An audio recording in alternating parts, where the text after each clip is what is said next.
All right, greetings everyone. Welcome to Terra Prime Live.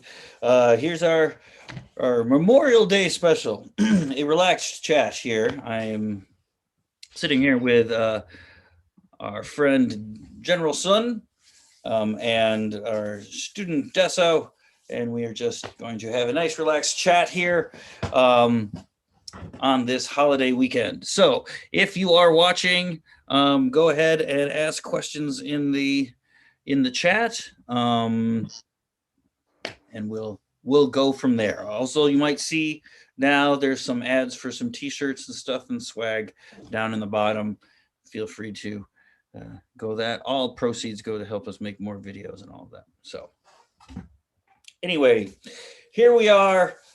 Lots of us have a day off of work here for short respite as we are remembering our fallen soldiers.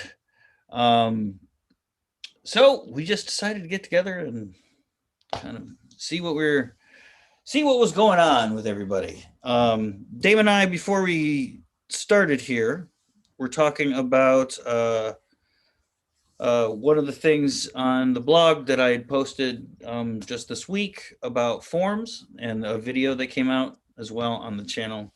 Hopefully, you saw that. Um, and we were talking about the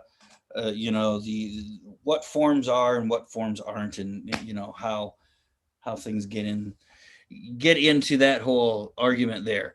I think what what we're talking about when we mean forms are like those are the solo exercises, Duolon in lightsaber, kata, daolu. I don't know what it's called in Korean, but it's something to the effect of, which means like a pattern or a routine, something that is rehearsed and you do it again. That is not free form. It's not free play. It's something that's set set aside beforehand and that you kind of memorize and go through. And there's a lot of myths I talked about in the video, and there's a couple of truths that we talk about. We'll discuss some of those today, but also kind of in the broader sense, um, is where do people's um, objections to these types of activities and these types of exercises come from? Um, there doesn't seem to be too much to fight, but yet these are some of the things that get assailed a lot. People will say, "Oh, that form's not realistic. Oh, this, that, and the other. Oh, you should never turn your back on your opponent and everything like that." Of course, there is no opponent in a solo exercise, so that obviously has to have a different purpose. But so we were talking mostly right before here. We're talking kind of more about why some people, and some martial arts and some martial artists look at that type of thing as ancillary, useless, silly in some cases.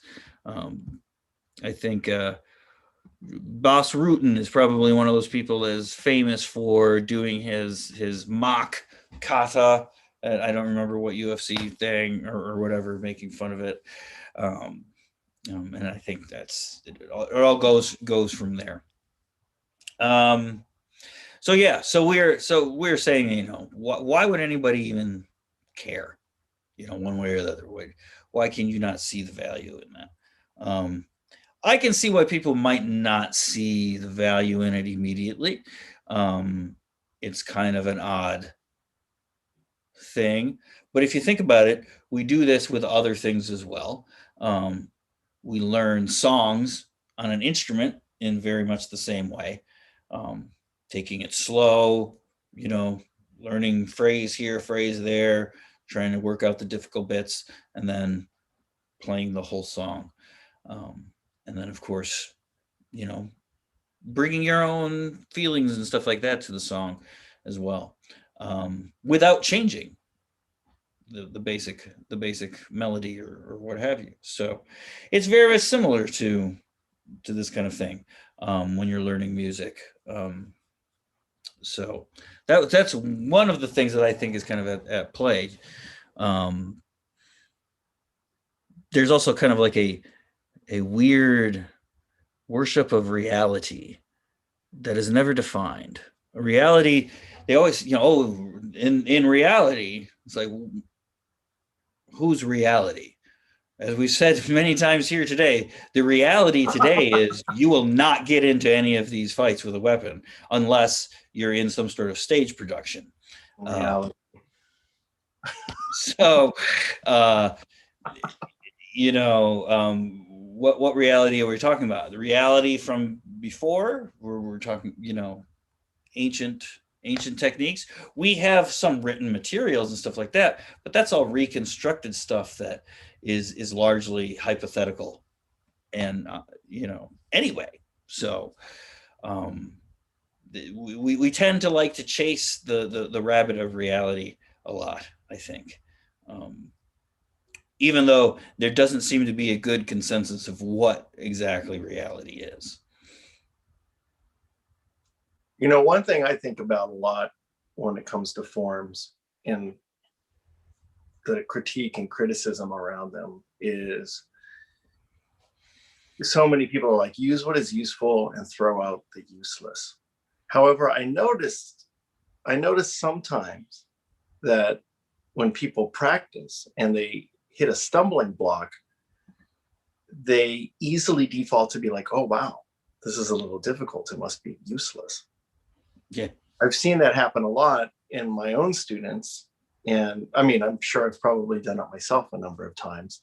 And for me, going through choreographed movements or forms constantly humbles me, because there's always an aspect of them that isn't going the way I want.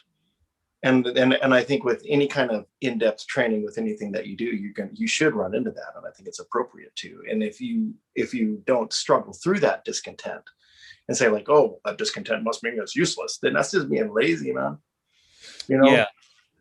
The Bruce Lee adage of, keep what is useful, discard what is useless. I think a precursor to that thing is always make sure that you've exhausted all of the possibilities before you discard something as useless. Yeah, you don't want to throw the baby out with the bathwater. And we've talked about the Dunning-Kruger effect too. You want to be at a point in your training and your knowledge that you know enough to know what is useless, right? Because something could be useless for you now, but down the road it could be essential. Right? Or even for someone different. Like I think about like my body size, my flexibility. There's certain things that I know that I'm not quite good at, but there's things that I've taught those to other people and they excel at them. So to it's actually, to say what is useful and what is useless is kind of actually what I never thought about it this way. It's kind of narcissistic, because it puts an ego filter on it rather than the art demonstrating or working through you. You make a conscious choice about like, oh, I aesthetically think that it's useless. However, someone might take that useless material, one man's garbage is another person's treasure, right? I mean, come on. Mm-hmm. But I want to discuss. I'm not saying that I'm going to wear weird masks and jump around. Oh, wait, I do that. Yeah. I want to discuss the circle that we've kind of been bypassing. As somebody who started with that choreographed movements of the Duolon and then kind of went from there to competitive fighting, there is a large gap there. But when you take the choreographed movements of the Duolon, move into choreography and trying to build something yourself and realizing this was the stepping block I needed to do that, and then return to the competitive fighting aspect of it, it becomes a circle and it becomes a full thing for you to actually draw upon. And all of these aspects get better when you do that. Yeah, I mean, one thing that we should remember is that a martial art is not fighting. It is training for fighting or training for combat. Now, whether that combat is battlefield combat, military combat, one-on-one combat, street combat, law enforcement combat, Or competitive just any combat. kind of confrontation. I mean, Right. whether it's physical or otherwise. I mean, you know, But what I'm everybody knows that I work in a grocery store. Since I work in a grocery store, I finally feel like I know Kung Fu. That's kind of a joke. Anyway, so, and you know, I see, sometimes I just see people just get into, you can just feel the charge of conflict that happens between customers or between just people out in the world. And, you know, and I think if it wasn't for martial training, I would be governed by, I think, irresponsible emotions in that conflict, and have bouts of testosterone that would be very bad. Now, so that's an interesting point that goes into the general martial arts question a little bit more, which is, does martial arts impart, good behavior and moral attitudes? Well, that's the teacher, I think, right? I Yeah, mean, I don't think that's, I don't even mean, think that's the teacher. I think that's pretty much, that's why all of our teachers in the past made a very big deal of choosing their students. yeah, Because you can definitely give something to somebody who you wish you could take it away from them again. There's a lot of people that definitely use these skills for nefarious means, you could say. Right. But what I was getting at is that, a form is a form training and all of this kind of stuff is a component of training, right? Now you can have an application of that training in many different ways, right? Like you can be in the armed forces, you can be a prize fighter, you can be a stage combatant, or an actor or something like that. Whatever it is that you're doing, you are doing all of this stuff in service of this. I think a lot of times we tend to blend those things over, right? And think that they're both the same, right? Like you were saying, like there's like this circle or whatever. The fact of the matter is if you're a prize fighter or you're in fighting, you don't need to do any forms at all, ever, right? You really don't need to do forms at all. They're not a requisite type of thing, right? What they are is a very good exercise that holds some very unique benefits. But the problem with a lot of people, I think, is like if it's not absolutely essential, like if you take it out and your whole training thing goes, crumbles down to nothing. If that doesn't happen, then whatever you took out was useless. And that's not the case. It could just be that you haven't reached that threshold of taking out enough where you're now not left with enough. I know. Right? When I teach my Ninja Zone students, right, and I find that if I didn't have my essential basics from the forms, like just my basic stances, like horse stance or whatever, all the things that are in those forms, I wouldn't be able to support them when they're doing their little rings or their monkey bars or something. It's like it's taken on a whole different, rather than like, now I will train this horse stance to make my legs strong. It's like, well, my legs are strong. Now I have the architecture to help these kids get to a different place. And the point of that being is that forms change as you change and practice. And I think anyone who is a depth practitioner of something, no matter if they're form based or concept based, I think that's necessary to happen. Where both form training and concept training, I think it's static, is where people are still working for the ideas they had when they were struggling to understand it. It's like, it's like when people get older and they're still trying to dress in their 20s, it just looks silly. Yeah. I mean, yes, we'll try to avoid that quagmire, right. But I totally know what you mean. Like the things that were important to me when I started training are certainly not important to me now, right? When I first started training, I wanted to learn this, that, and the other, and gather it all up. And then all I wanted to do was fight, and this, that, and the other, and then this, that. It always takes like these phases, and at different phases you have different motivations and different goals, right? Right now, as I've said many times on this thing, right now my goal is pretty clear, right? Get back in shape after quarantine. So like all of my training is, I don't have to think about it anymore. I just know which path I have to go on, and I just go. Hey, Deso, I think this is really good. I'm glad you brought up that circle, because you've progressed so much in your training and in your consciousness with that, both you and your whole family. And what have you noticed being kind of in that middle ground where you started as a beginner and where you're at now, thinking about that whole circle?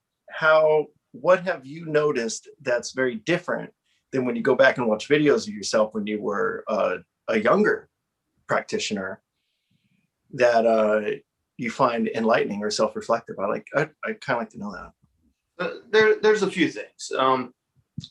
Of course, starting with the Duolon, it's teaching you the concepts and teaching you what you need to do, as your basic movements. That doesn't mean you understand why.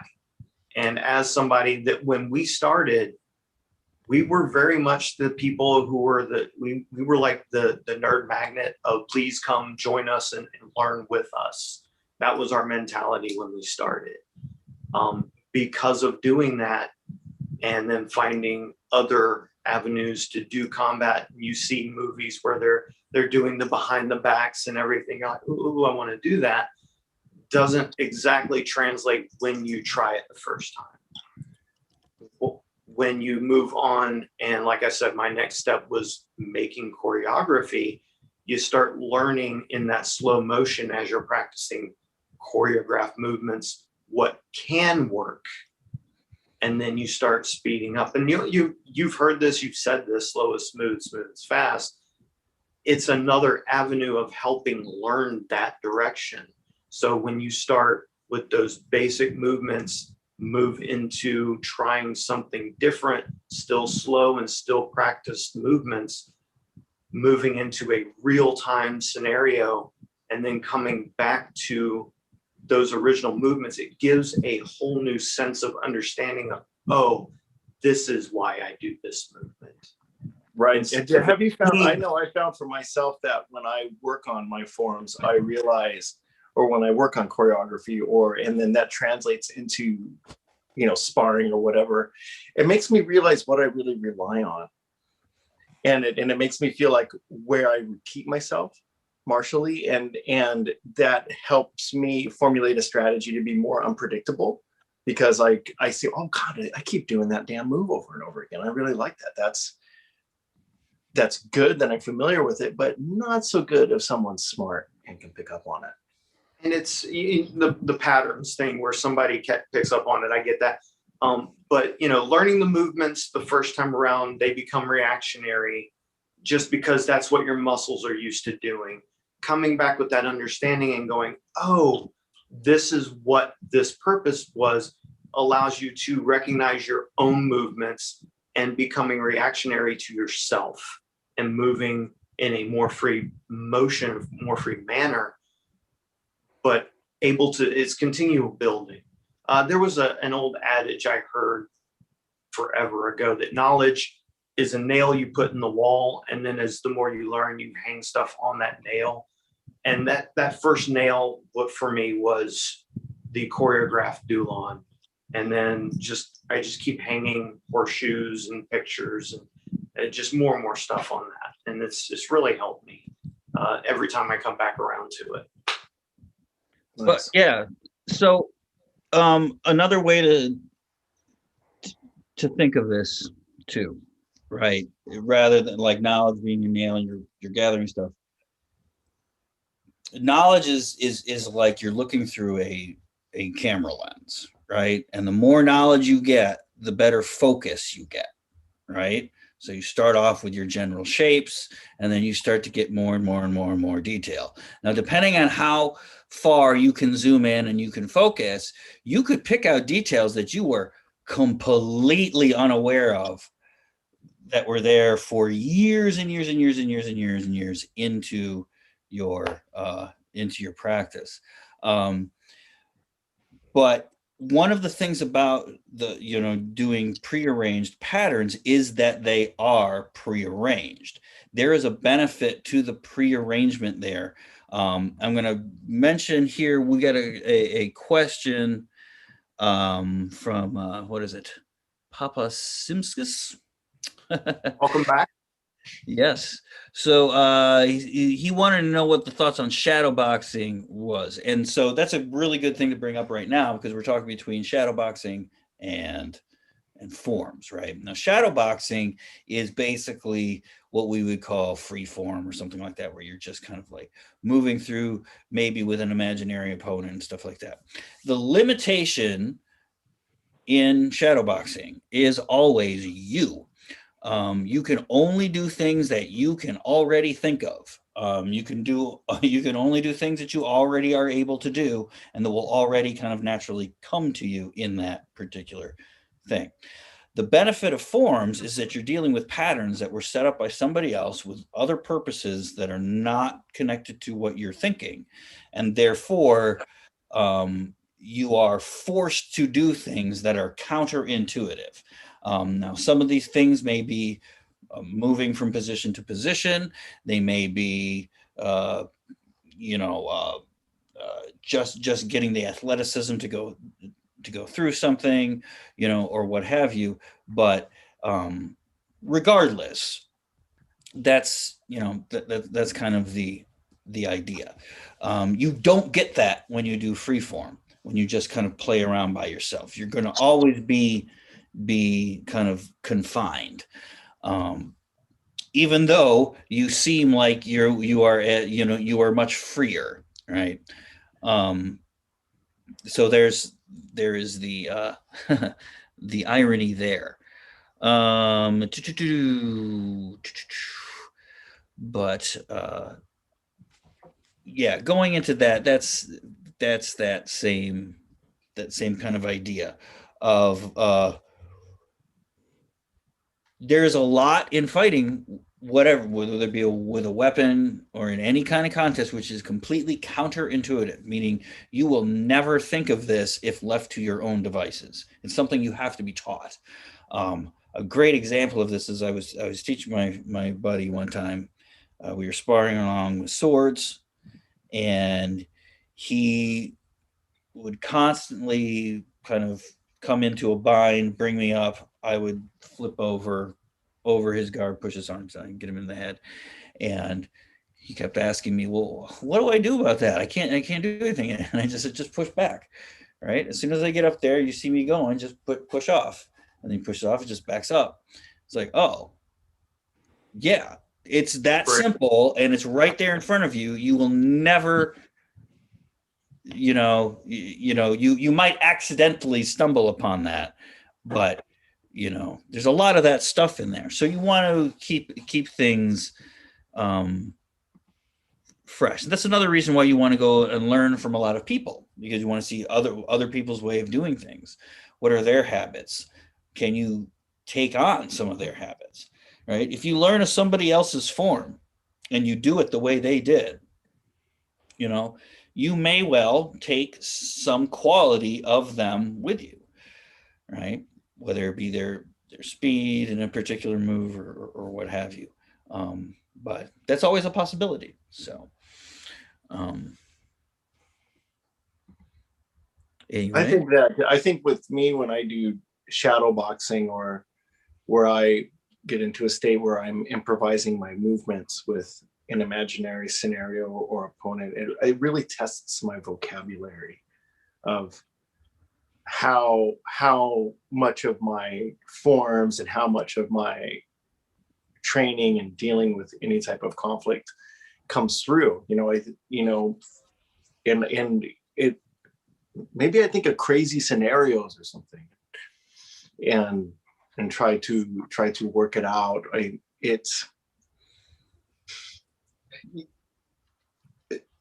I think if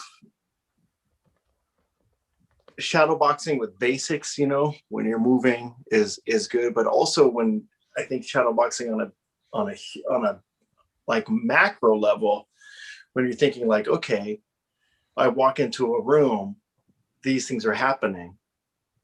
What are the movements I'm going to do? You can do a one-on-one kind of shadow boxing, and then you can do a kind of bigger strategic aspect of that. And that's what I've noticed through the years is I think a little bigger than just one-on-one now, which is kind of strange, but that's kind of where I've evolved.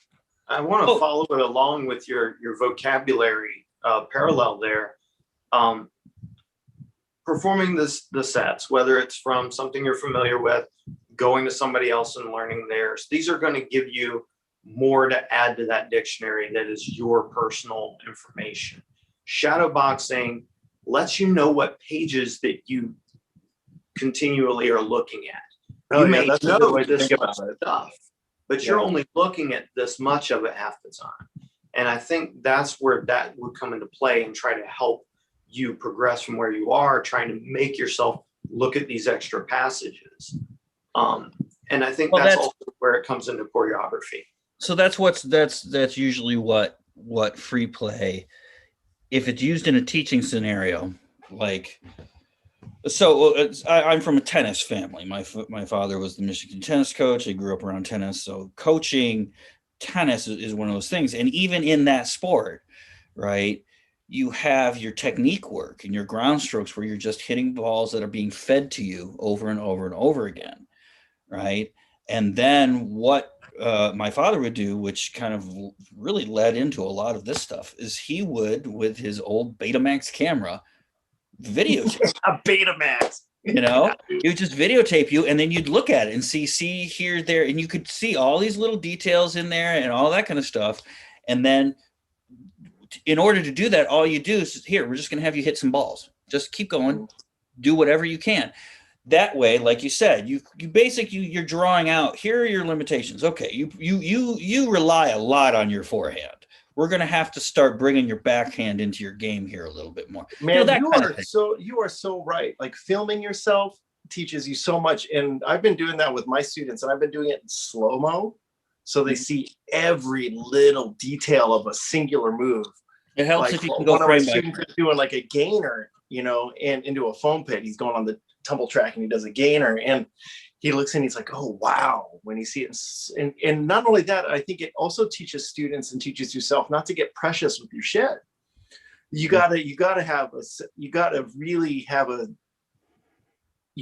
able to self-critique that way. Because if you look at yourself and you're just like, oh, like, blah, blah, blah, then it's just like, okay, you're just too big in the head, man. Let's like chill out, look at yourself, be cool, take the feedback, because that's how a professional handles it. I think that's what's up. Yeah, and that's the whole thing. And I think a lot of people, especially when you're starting out, it's very easy to do this, right? Where you look at people and you kind of like project your own shortcomings on there, right? And you start worrying about what other people are. Oh, what's he doing over there? Is that right? What's he doing? You get to this point, you don't care, because it doesn't matter, what they're doing. You have your own goals, right? And your own thing. Your training is your own. Nobody else shares that with you. Even people in your own class that you work out with, right? Everybody has their own path that way. And you definitely tend to look more inward, to where if I see somebody and I'm like, that doesn't make me feel good. Like, I don't like that I can't do that, or he's doing something that I don't like, or there's something that I can't do. I don't go and start saying, oh, well, this guy's just blah, blah, blah, blah, blah, blah, blah. I go, okay, well, let me go and see what I can do about it. Right. How would I adapt to that type of thing? That's interesting you say that, because it reminds me of John Cage, and he would say to composers, you know, I think this is in his book Silence, and he would say, like, if you are listening to something and you are annoyed by it or don't like it, just keep listening. Yeah. And I've had to really deal with that because I live right next to a fire station. So I've had this meditation on fire alarm suffering. And I'm amazed at how loud those things are. But you know it, yeah, but it's the, if you, what's your resistance to it? You know, if you're looking at something, what's your resistance? Why is that resistance coming up? And is that resistance something that is inhibiting you from rising to a challenge within yourself? There's another parallel with that. If your toes are being stepped on, why is your foot there? Interesting. Very cool. Yeah. So that's something to keep in mind, that you know, as you're looking at this. Now we're not saying, like, if a teacher is telling you, giving you feedback on your form, that's a totally different thing, right? A teacher has specific things in mind for you to learn here, and if you're not learning them, they're going to guide you that way. But we're talking about people who are not involved in your training life, you know, obviously. But yeah, your gaze tends to look less out there and more in here. You look out there for things that you can do that you haven't been able to do before, right? And that's what gets disappointing after a while. And that's why you see a lot of people get really tired of looking at martial arts stuff, because after a while, you see the same things over and over and over and over and over again. The same 3-4 things over and over and over and over again. And you just, it's like, okay, well, call me when you got something new. And that's because in reality, in whatever you're doing, simplicity is going to be your best friend. You know, whether you're in the ring or whether you're on the battlefield, you don't want 700 different techniques to choose from at any one moment. You know, you guys, I'm sorry, I gotta sign off for a second. I think I'm getting a phone call from my family. I gotta check that out. I'll be back in 5. All right. Okay. Anyway, so that's one thing to you know to kind of think about. Now, the other thing that obviously I should mention here, and that's the elephant in the room, is, again, like I said earlier, everything you do in a martial art is training for something, right? Now, if you're training for a competition, whether it be, you know, TPLA, ASL stuff, TSL, light speed, any of the other, umpteen little, you go to a little club, everybody's got their own rule set, right? Everybody, they all kind of fall within 2 groups, but we'll get into that later, but whatever you're doing for what you are, you have to do it if you want to get better at it. So if you want to get better at fighting, if you want to get better at fighting with the ASL rule set, you have to use that rule set. You just have to do it. It's like you could learn all you want about basketball. You can do the workouts and the training just like Michael Jordan does, right? If you never play a game of basketball, the first time you got on the court, I'm going to guess you're not going to be that great. Maybe there's some people who can pull that kind of thing off, but most of us, no. Whatever you do, whatever you're training for, at some point you have to do what you're doing, what you want to do, right? Like speed, we say that a lot. Slow is smooth and smooth is fast. And a lot of people say, "Oh, no, that's ridiculous. Fast is fast." It's like, yes, it's an ironic statement, which is meant to guide people through training, right? It's not literally true, but what happens a lot of times as people train speed is they go too fast, ironically, and they miss things. They miss, something's just not right in their shoulder or whatever. And so these tend to be blocks that will hold them back from going any faster. When you slow down, you can iron that kind of stuff out and you get through it. And when that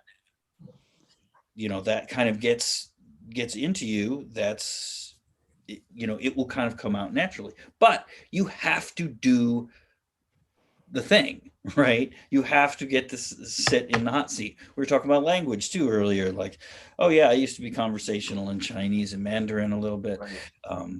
All that stuff. You don't use it, it just poof goes away, right?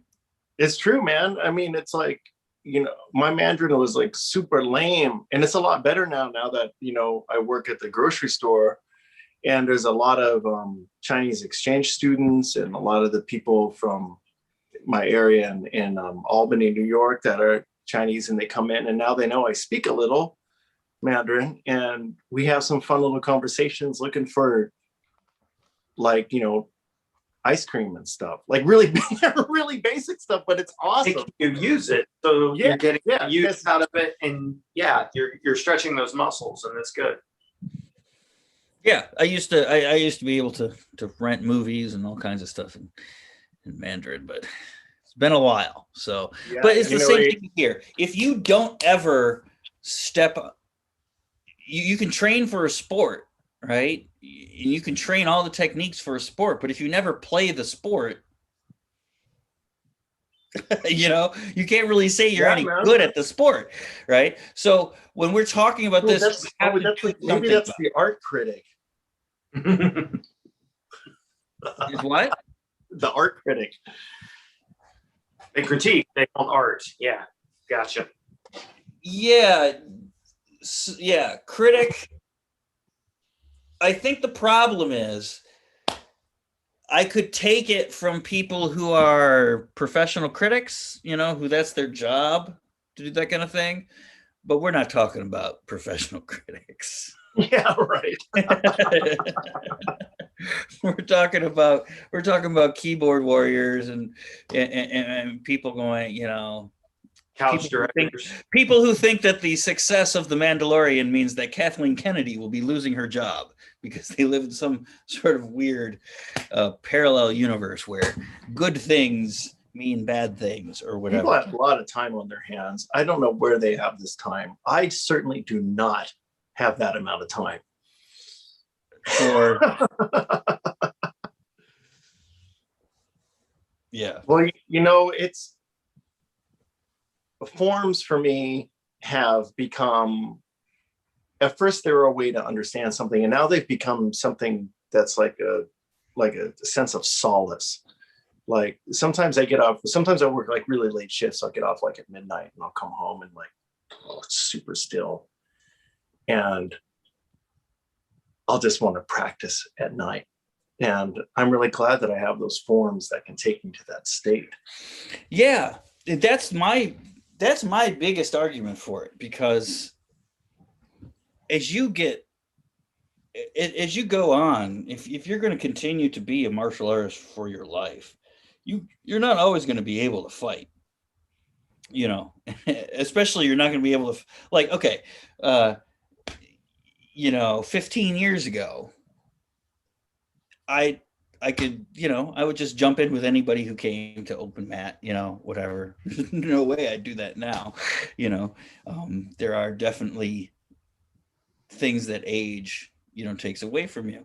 But also the other thing is, and I think this is very salient to lightsaber people, especially in our group, is that for most of your time in martial arts, in training martial arts, you are alone, right? You are by yourself. You do not have a partner. You don't have a training partner. You don't have somebody to spar with. You don't have, anything like that. A lot of times you don't even have a teacher, right? So these forms and these exercises have, for me, provided a lot of places for me just to study everything that I wanted to study. And since, as we said, most of your gaze kind of goes inward as you get more experienced, doing a solo form becomes a more enriching practice. The more you do it, the better you get at it, right? It also gives you a sense of resiliency, because you take it with you wherever you go. Like if my house burns down and everything goes to hell, everyth's gone, I still have those forms because they're embodied knowledge in me. Mm-hmm. And I think that goes for a lot of physical activities, not just martial arts in the sense of forms, but any type of physical practice, if one honors it, true. And there's a kind of, in building that resiliency, it makes you, hopefully it makes one not get attached to superficial things that would maybe not, maybe bother the, I don't know, the untrained mind. I mean, that sounds super judgmental, but at the same time, it's like, hey, are you training it or not? Yeah, I think there's lots of different outcomes you can get with martial training. So some people will get that. There's a lot of people who get it. And like you said, like, let's say that you start off and you just say, you know what, I've decided what I'm doing is useless. There's no use for it whatsoever. And there's a couple of people on YouTube who have done that, right? Who have trained in a martial art and then tried to do some other form of fighting, be it MMA or whatever. And then they do terrible. And then they go, oh, it must be the art, Oh, yes. See, I wasted all my time practicing karate because when I went into a fight, I couldn't keep my hands up for the first time. And I say to these people, it's like, no, you couldn't keep your hands up because that was your first time fighting. I've been coaching people in fighting for a long time, and that's the first thing everybody needs to be told, right? Keep your hands up, keep your hands up, keep your hands up, right? Tag, tag, tag. Yeah, generally speaking, you get them a couple of times in the, in the mouth, and well, hands go up, but I hate getting hit in the mouth. Oh yeah. That's the thing, if you want motivation to get some of these techniques down, like I do all kinds of releases for joint locks, right? Why am I so good at that? Because I hate getting joint locked, and I decided that was where I'm going to try to prevent that from happening as much as I can. So yeah, so that's the thing. So that don't be in such a rush to push things out. Now, if you're going into a competitive setting, right?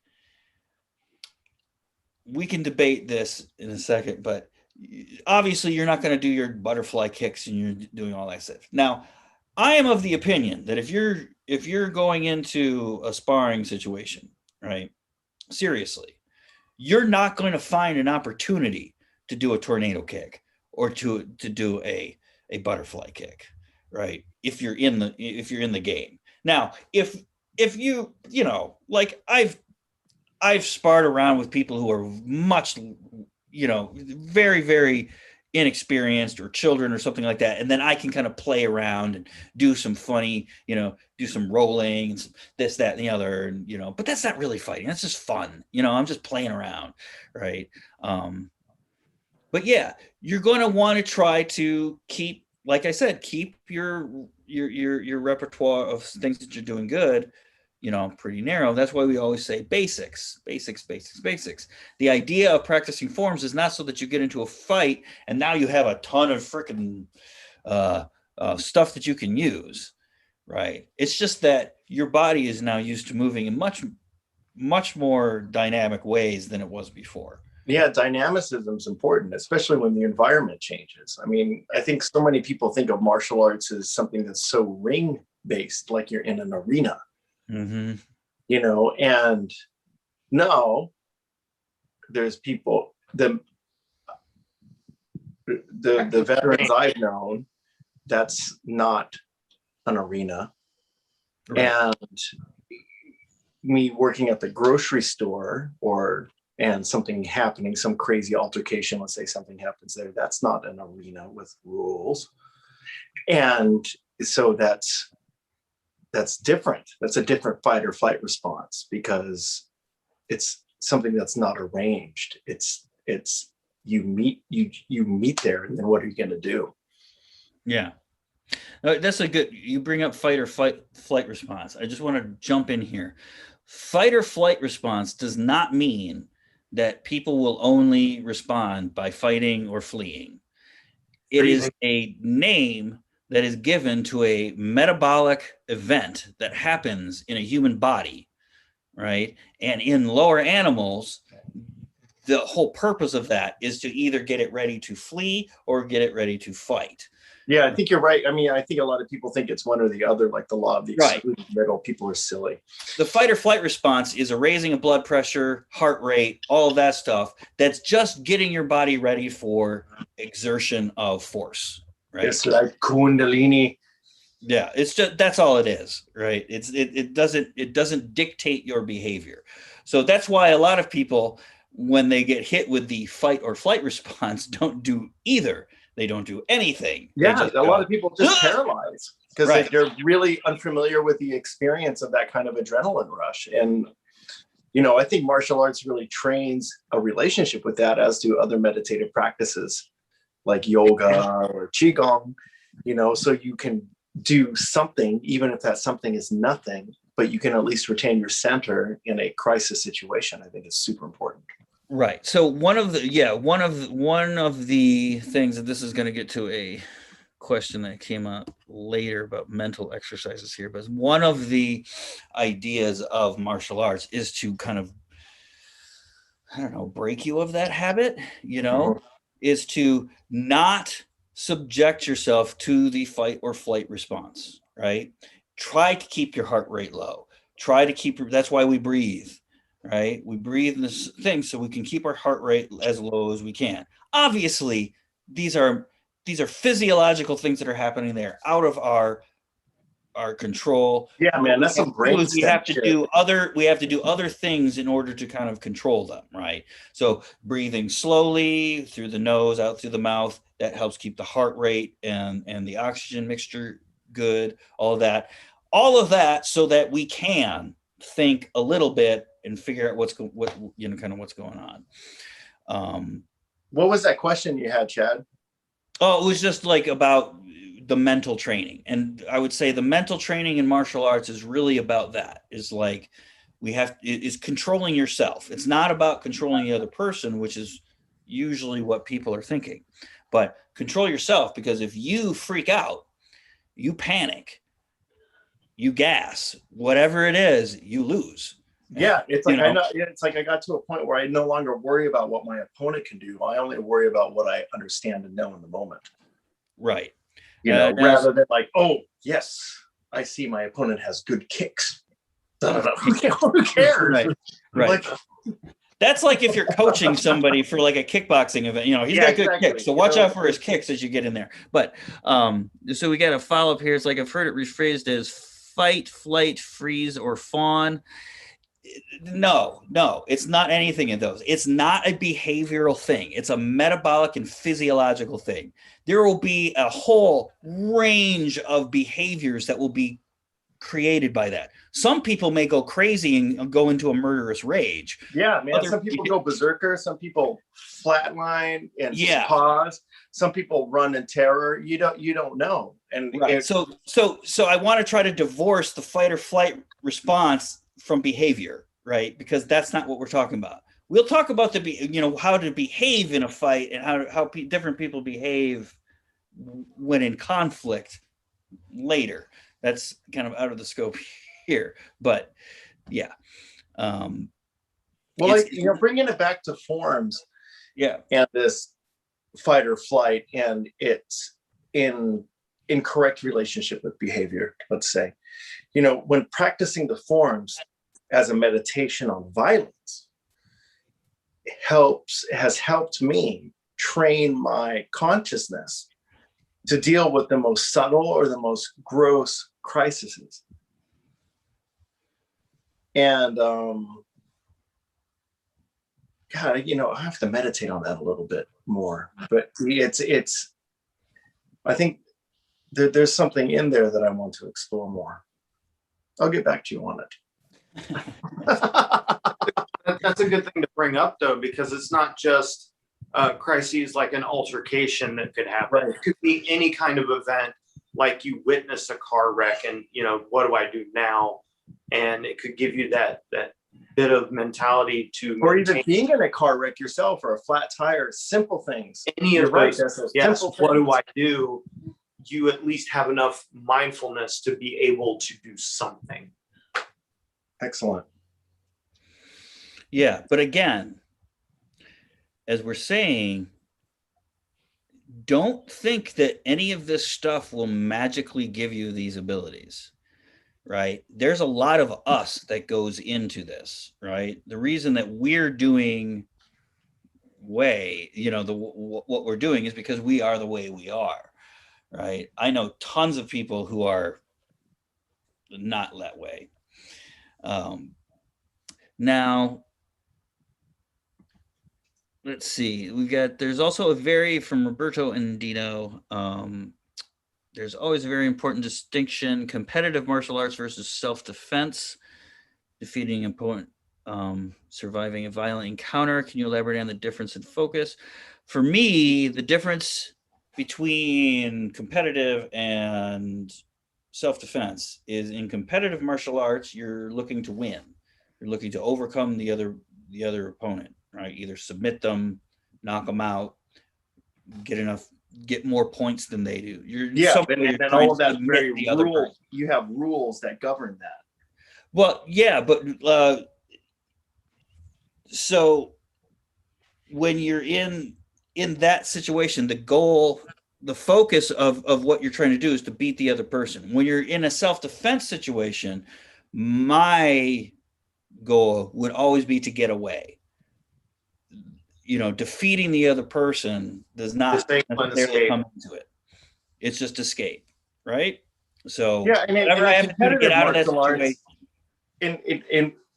It's like let's take like point fighting or something. It's like are you doing the martial arts? Or are you doing the competition system in the shape of martial arts to get points, to put notches up? Do you see what I'm saying? Like that. And in self-defense situation, it's just like you do what you got to do to get out of there.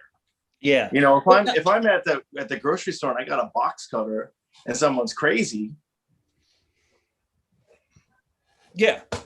Yeah, absolutely. But I think there's also the idea that like somebody who knows Taekwondo won't be, or who does Taekwondo won't be able to defend themselves with it because they'll always be point fighting.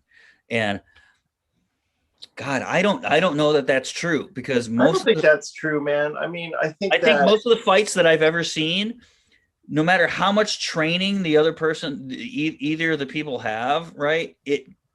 Brawls are brawls. I mean, I don't want to quote Batman, but the will is everything. I mean, it's just like the will is a lot. It's important for that. I mean, there's a lot of people who maybe have a lot of skill, but if they're not in relationship with that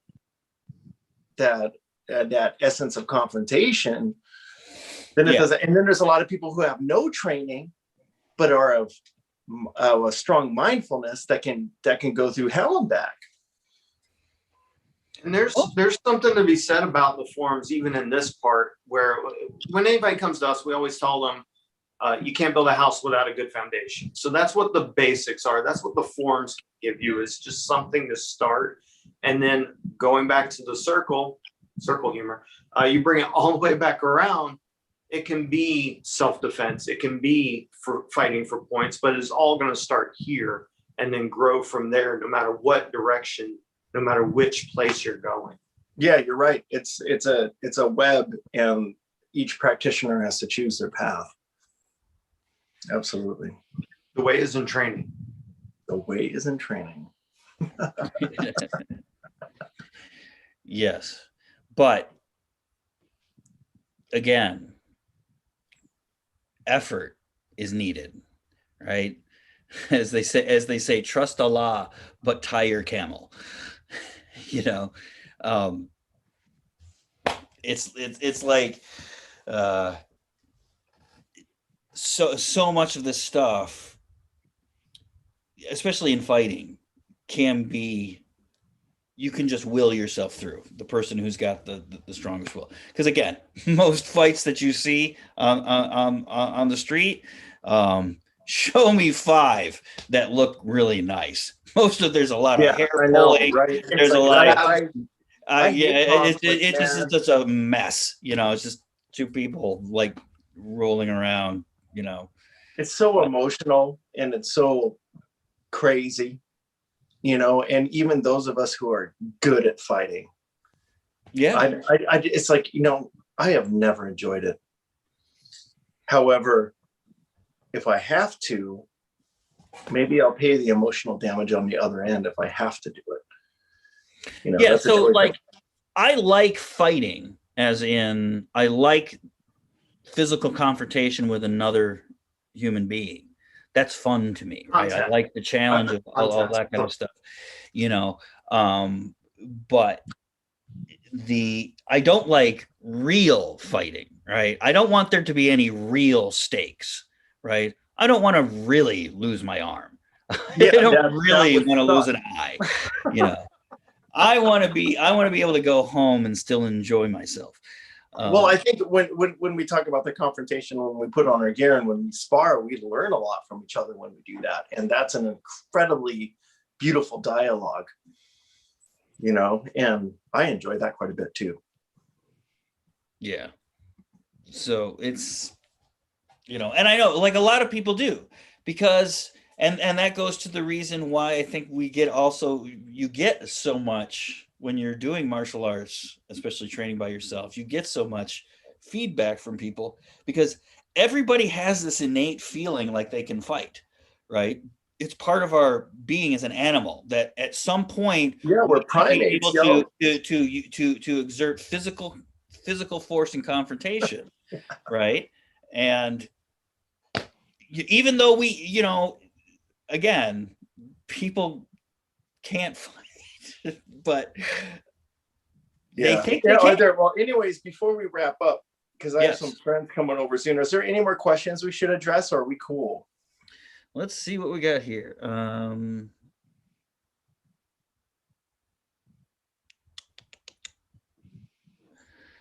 don't think we have any other question here.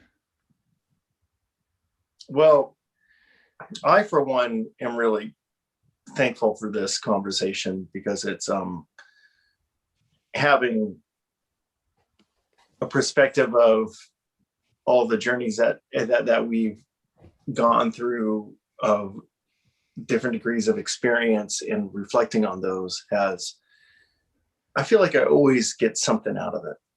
And I look forward to our next conversation. And Deso and I are doing a Father's Day special. And so I think we'll put something out about that. We're going to talk about being dads and being nerd dads.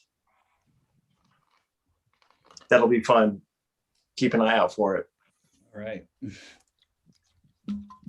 Okay. So, I think we do have one more.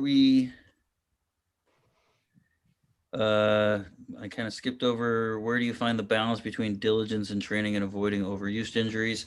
It's like what we were talking about last time. Forms do a lot for that because you can work on skills in a semi-repetitive way, in a way that's not necessarily going to put too much of a load on you. And you can use, I would say, especially when we're talking about forms, because, maybe there's a section that you can't do quite so well that you want to go over and over and over again. And maybe you might run the risk of getting some tendonitis or something like that. When you practice technique, do it very slow, right? Do it slow and easy, right? Even if you're doing something like that, practice it, right? Practice it slow so that when you do it fast, yeah, man, if you can't do it slow, you ain't doing it fast. Right. Yeah. I mean, a lot of times we use speed to brush over mistakes. Speed and balance have an interesting relationship. And also with Chinese martial arts, a lot of at least in my style, the forms are not very symmetrical. So you can get a strange repetitive stress thing. So if you are a practitioner that has forms that are asymmetrical or have maybe one narrative through it rather than something that's like, I do these block punches over here, then the same ones on this side, take those things and try to reverse them for yourself, slow down and take the form in chunks Like, don't think you have to practice the whole damn thing and have a masterpiece complex. Do like 3 moves, easy, figure it out, and then build. You got all the time in the world. Mm-hmm. Yep. You have your entire life. You get supreme at Kung Fu. No matter when you start, you have your entire life ahead of you. That's right. Even if you start 1 minute before you die. Nice. All right. Let's see. I think Really comforting. that is all we have here. So we're here at the end of the hour. So I will thank Deso and Damon. Thank you for everybody for joining us in the chat. We will be coming to you again next week with another show, this time back on our normal time, 5 o'clock on Sunday. Until then, patience, practice, perseverance. Happy sabering. Awesome. Okay, I believe.